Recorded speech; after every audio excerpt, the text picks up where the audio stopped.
Hey, everybody, this is David Roth, CRO of the America Enterprise Business here at Trend Micro, joined today with Erik Nost, Senior Analyst from Forrester. Great to see you, Erik. How you doing today? Hey, happy to be here, David. Really excited to have this conversation with you around attack surface management. Awesome. Well, that just jives us right in. In regards to attack surface management, I know the landscape and the wave results that you and your team put together. I'd love to have you share some thoughts on it. What would you say were some of the things that the leaders in the waves had done differently or performed differently? Yeah. So one of the things that was really interesting when you look at the types of vendors that we evaluated for the attack surface management market were vendors that were able to provide and derive insights about an organization's attack surface, like right out of the box, right? Obviously, like you're always going to need like additional context, and that's where we think about, hey, what are some like third-party connectors, or what's some of the information that maybe an attack surface management provider like does not have?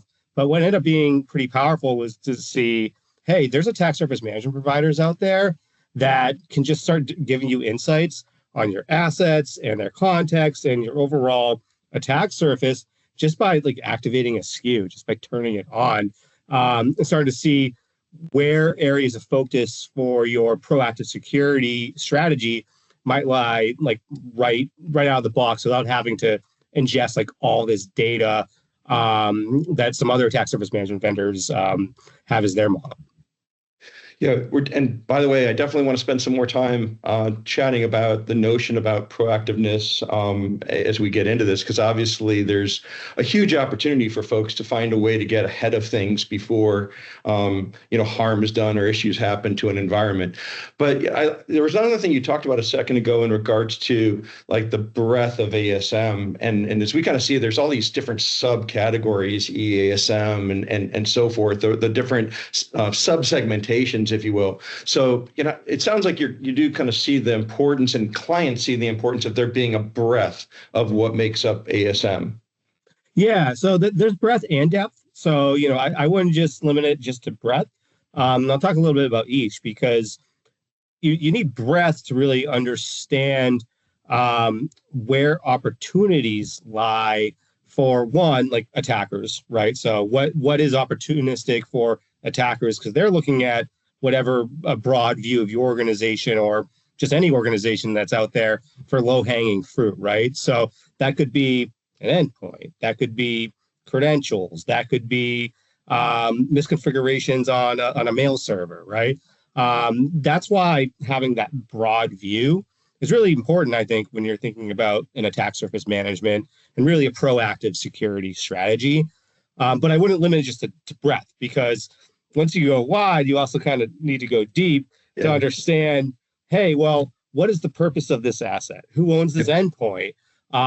Where is this mail server located? What kind of controls do I have protecting this my attack surface, so that I can start to do more interesting things within my proactive security strategy around prioritization, ultimately knowing what I need to remediate and fix for the breadth of my attack surface. Yeah, and I think if you take each of those categories and have the ability to cross-correlate that against things like threat intelligence research, knowledge and awareness of what's going on in the dark web, just kind of really getting that combination of what you can see within an environment, and then again that cross-correlation against these other different feeds and information you can provide. I think that sounds like a pretty powerful combination, right? Yeah, well, with threat intelligence, I think that factors into your proactive security strategy, back to kind of like the likelihood of these things, right? So exactly. If you're using, attack surface management to give you that visibility around this breadth of asset types, again, considering the depth, so I have a wide array of asset types I'm considering for my attack surface management program. I'm going deep. I have depth towards, what this asset's purpose is, who controls it, who should have access to it, control environment, that's protecting it, and then factoring in start your kind of classic risk formula, right, David? So yes, exactly. What's the likelihood that somebody might be able to, to compromise or access data they shouldn't have access to? That's where like things like threat intelligence play a role. And other factors that we gain from our visibility phase, like is it externally facing? Are there controls protecting it, and so on? Yeah, we'll definitely dive more into risk in a second. And also, I love that you took us down the path around likelihood. And obviously, the real combination in quantifying risk is really that combination of how likely is something to happen, as well as what would the impact be if it were to happen, right? So we're constantly trying to take in that quantification into those two major variables of likeliness and impact.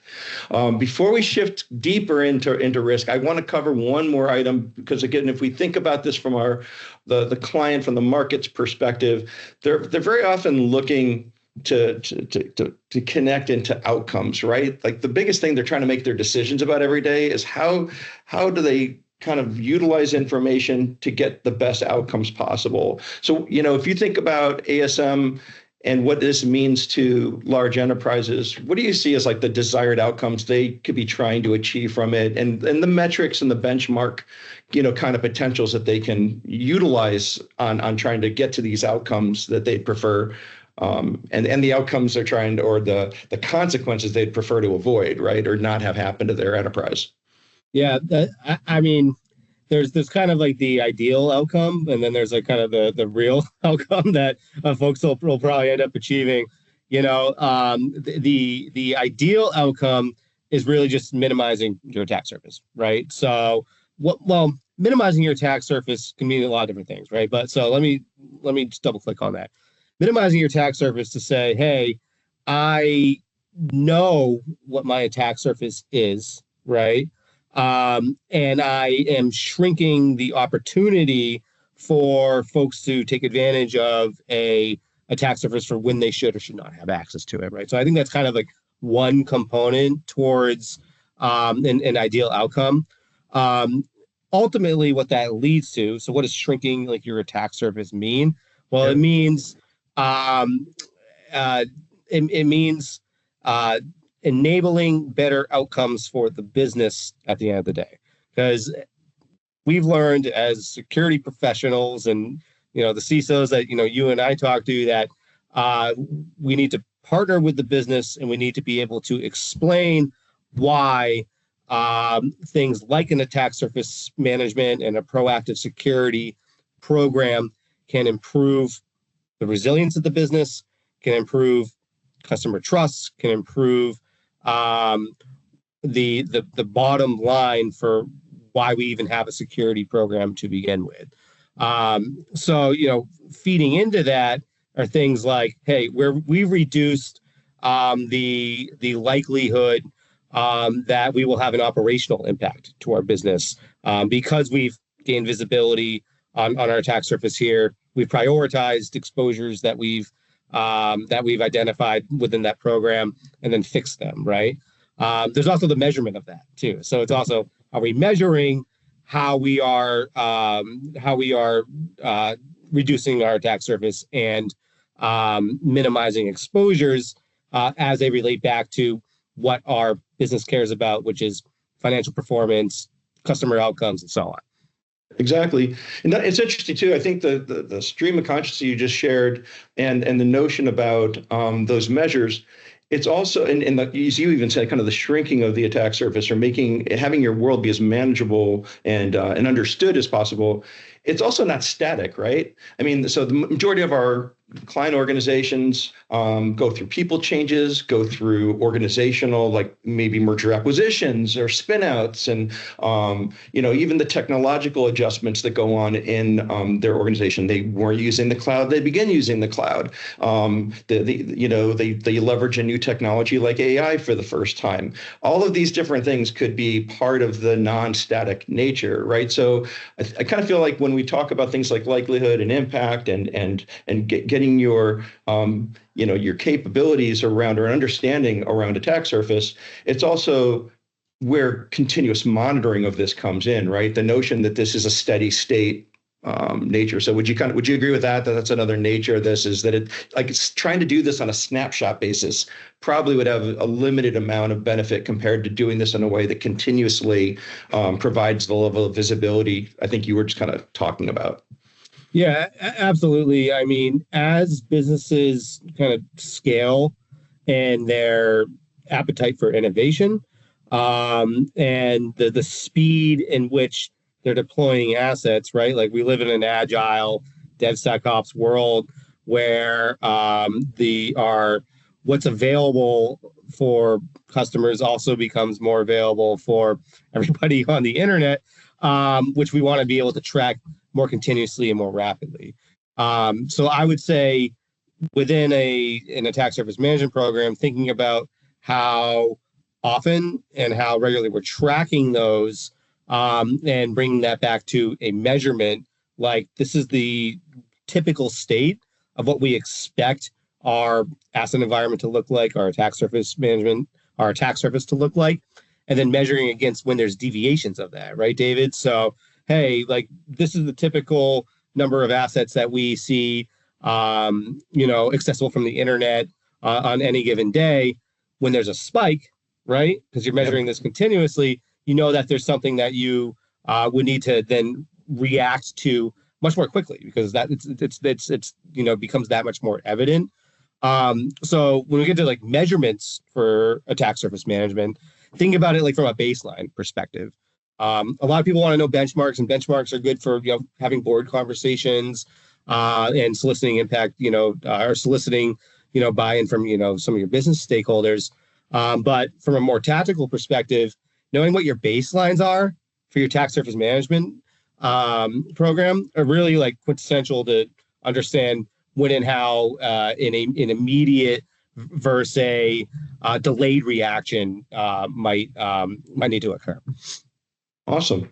I know there's a series of questions I want to jump into around risk, but one last part I want to touch on, or it's kind of giving us a chance to talk about a little further, that you brought up a few minutes ago about proactiveness.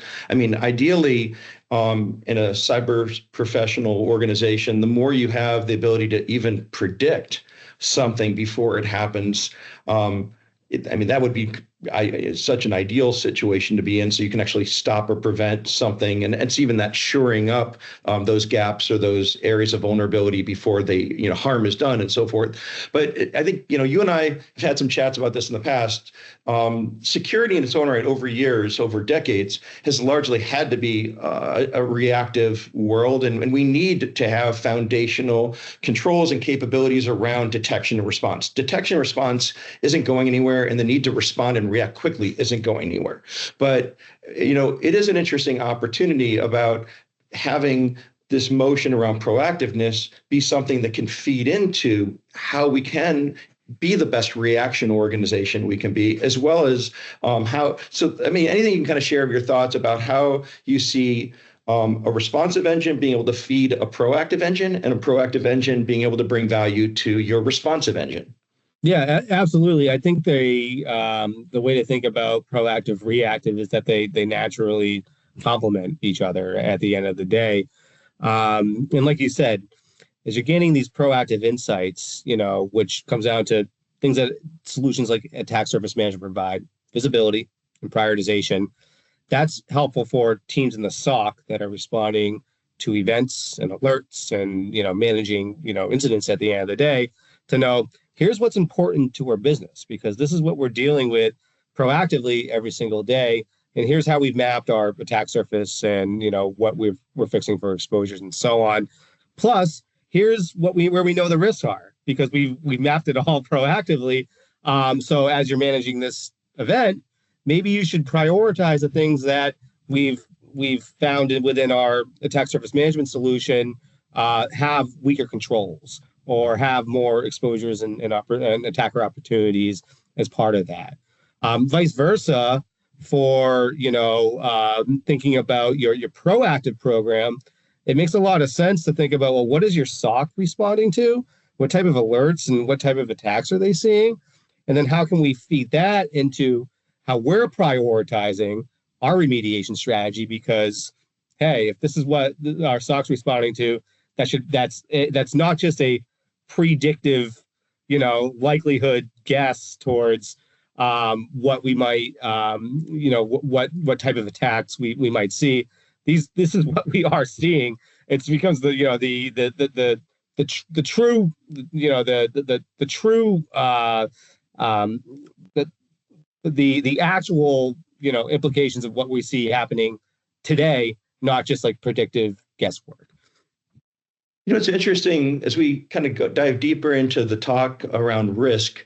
You see, there's so many different audience opportunities for leveraging an ASM platform and the risk quantifying that comes out, cyber risk that gets lifted and visible from this, ranging from, again, how can I best educate non-technical, non-security centric leadership all the way up to board members, right? There's another group we're seeing in certain organizations or verticals around risk officers, or even on a horizontal basis, folks that have to quantify things for cyber insurance. And then there's the day in, day out work of prioritization of my cyber risk team. I mean, not cyber risk team, my overall IT and security organization, and how can I use ASM and this type of data set around risk measures to know where should prioritization of my work go. So actually, I just want to set the stage with that. From what you hear regularly, what are you hearing customers thinking about, asking you about as it relates to risk? Yeah, well, risk can mean a lot of things, a lot of different people, right? Yep.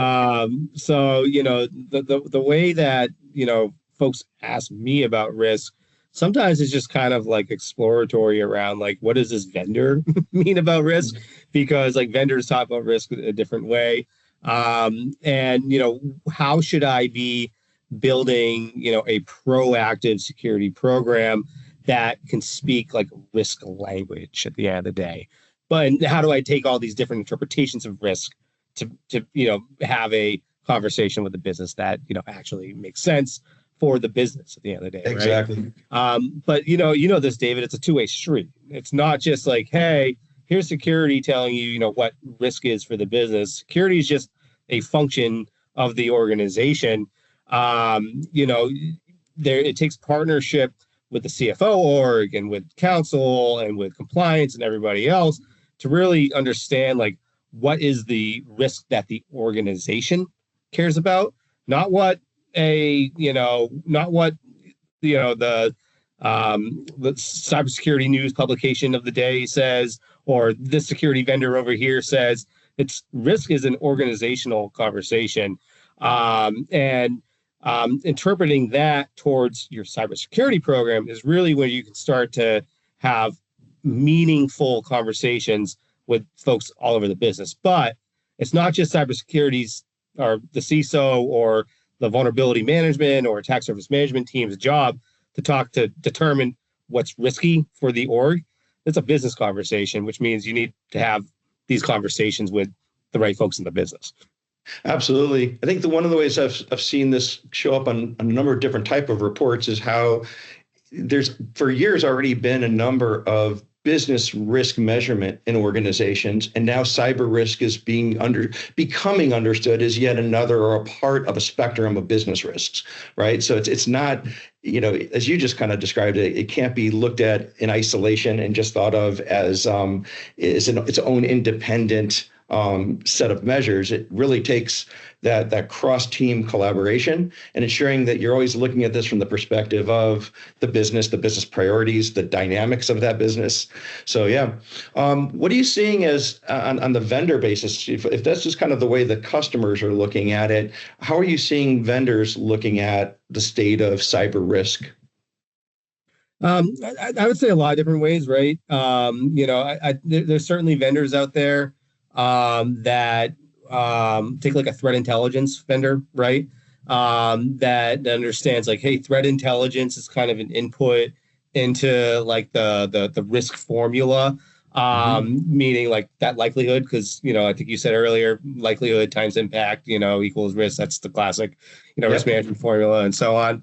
And then there's other vendors, that kind of make up that proactive security stack that'll say like, hey, we'll go out and validate the effectiveness of your controls, right? And that'll factor into, again, like a likelihood formula.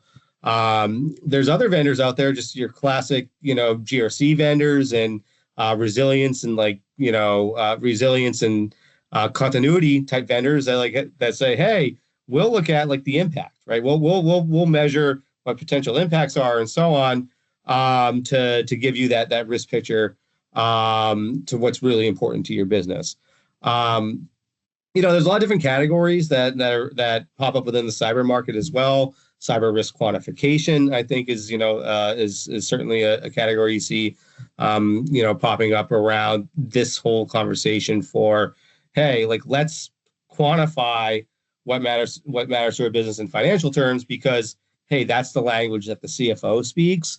So if we want to go and solicit more budget dollars, or say this is where we're doing well and where we're doing okay, let's translate it into dollars and cents so that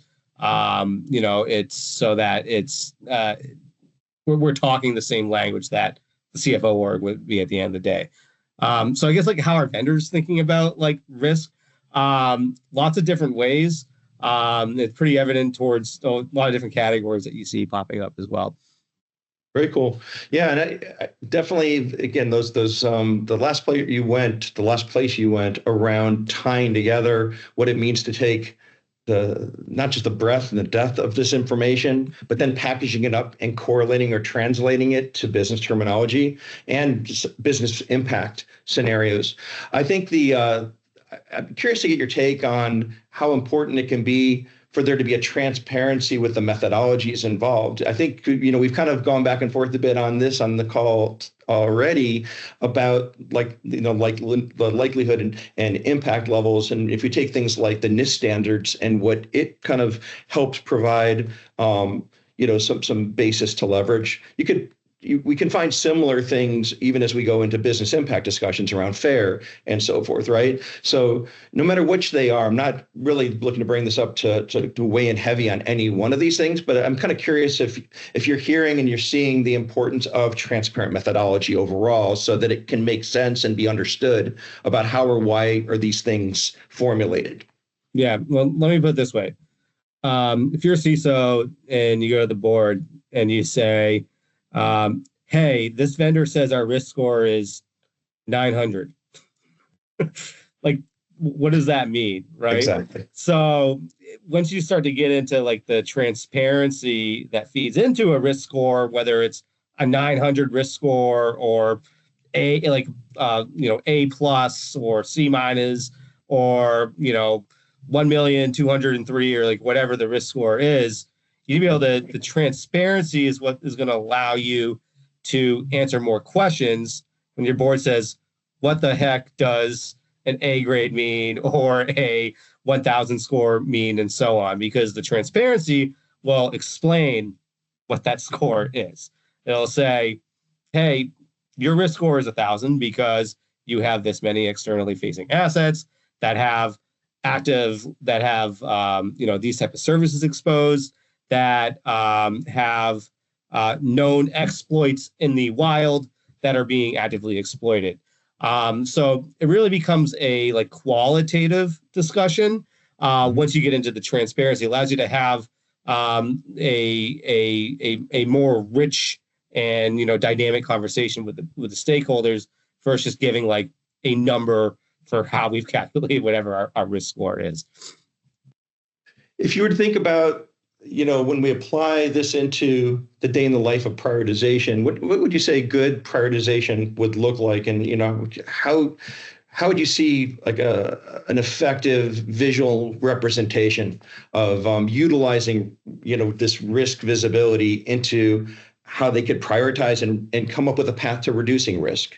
Because to me, that feels like it's part of the communication, on this as well, right? Is to be able to embrace the realities of what's going on, to get people aligned, to then see things improve. And folks could not just kind of walk into one meeting and say, this is why we should invest in the following thing, but to circle back in another meeting and say, hey, as we decided to do the following thing, look what we've accomplished since then.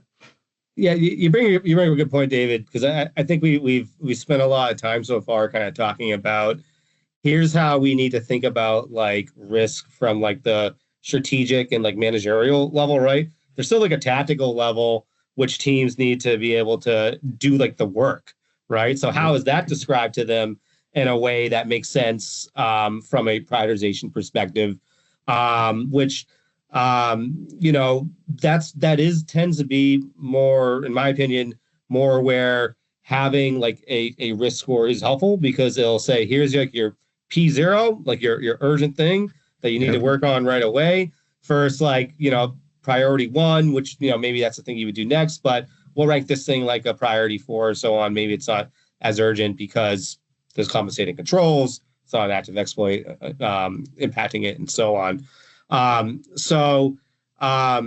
As we're thinking about, how are we prioritizing things, and what are the measurements that we're using to track our prioritization and our remediation efforts, there's measurements that need to be done for the strategic managerial type reporting stuff, but also like getting the teams to work in a way that makes more sense to them. Transparency matters there too, like that more tactical perspective. But I think it's a little bit different. The transparency that we talked about earlier, like explaining the risk to folks on the board or folks in the business, because the transparency that I think is important for like tactical work is transparency around like the remediation efforts. So we've prioritized these exposures and vulnerabilities for you to fix. And hey, here's how we would fix it. Here's why we're prioritizing it, because it's an active exploit, because it's this vulnerability has malware that is known to be weaponized and so on. But also like here's transparency around how we think you should fix it. Do these things to mitigate the risk of it, or to completely nip it in the bud by deploying a patch or making a configuration change and so on. I'd like to talk about kind of where you see the future going on this in a bit. But before I do, one last part about kind of the state of affairs for everything. How important is it for ASM to be a very quickly adoptable offering, no matter what the environment a customer's starting from, right? And then how important is it for there to be kind of that range then of, I guess I'm interested in your thoughts on the benefits of native sensors that are available from a vendor that say, hey, we can bring the visibility on network, on endpoint, on email, on cloud API feeds and so forth. Oh, but by the way, measure that into the notion of third-party, integration visibility. I'm sure there's a balance and there's benefits in various stages of this, but I'm kind of curious to your thoughts of how important it is for customers to have an easy way to get started, and kind of how they can get the best benefit of access at bringing the data in. Yeah. Well, I think regardless of the attack surface management products that are out there, they do tend to be offer pretty quick time to value, right? Because one, it'll be a company that can start to give you these insights because they have those native sensors, like you said, David, and they'll be able to start to build that picture of your attack surface based on what your relationship with that vendor is. Attack surface management companies that leverage like a connector ecosystem that say like, hey, we're going to pull in third-party data to start build that. They still have pretty quick time to value as well, in that they can start to build like that asset picture.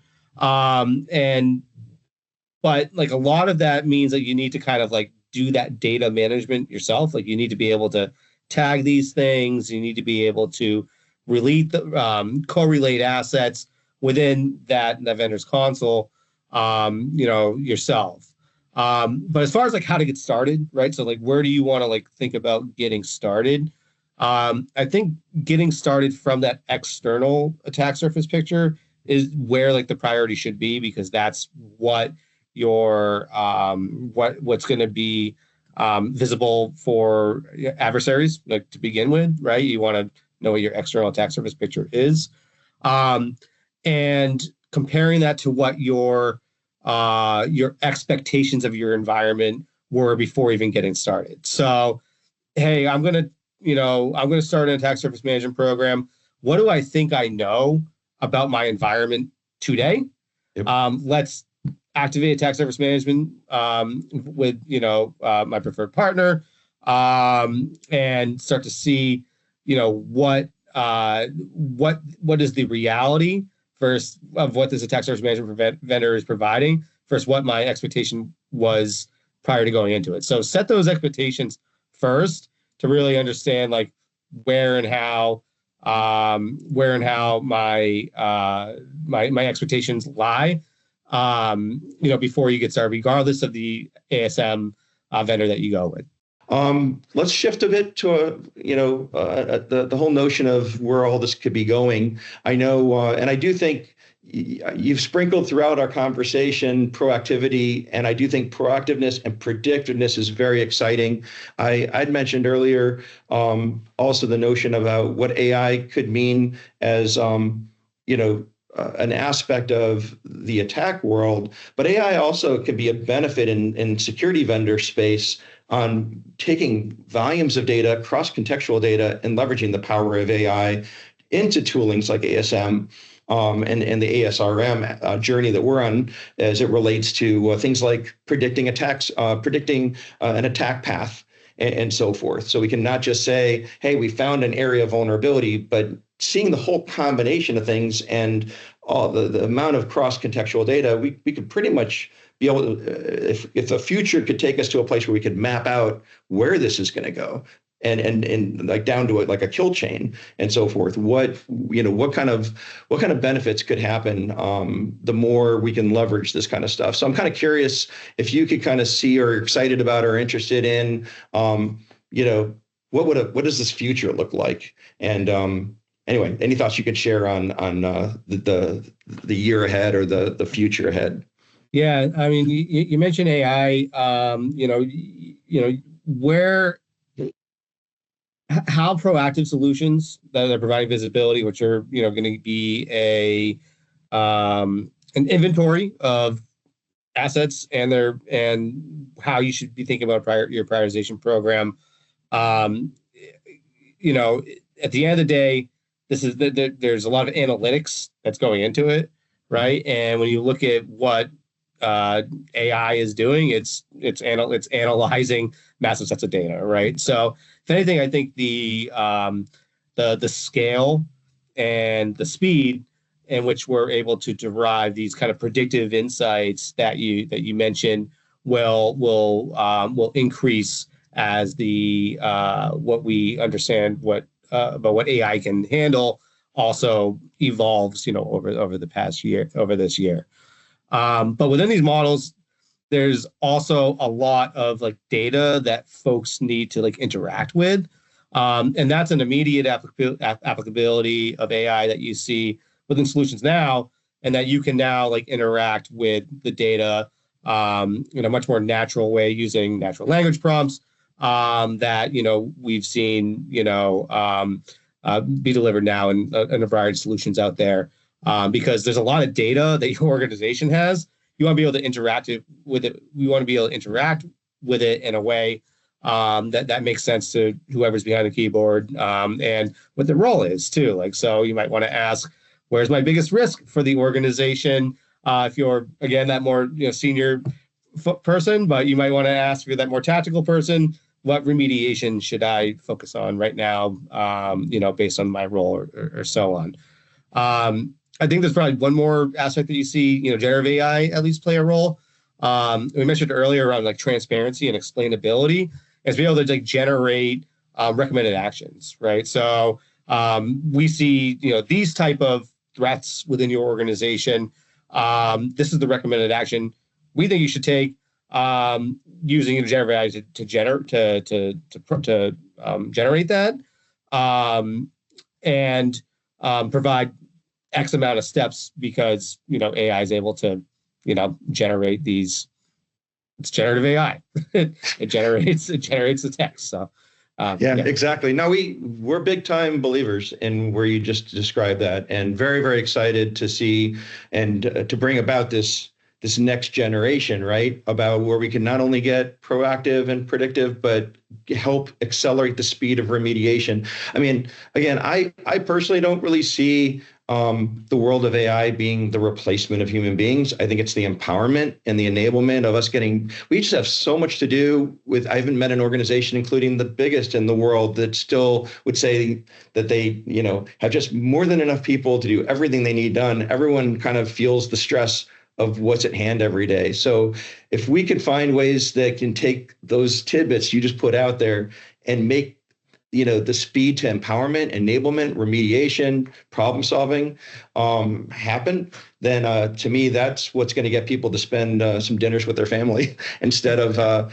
purely being at the keyboard all night. So yeah, very excited to hear the way you described the future, because I think we're very like-minded with it. Erik, thank you so much for spending the time. I really enjoyed chatting with you, and this was really cool. Absolutely. My pleasure. Anytime, David. Thanks so much.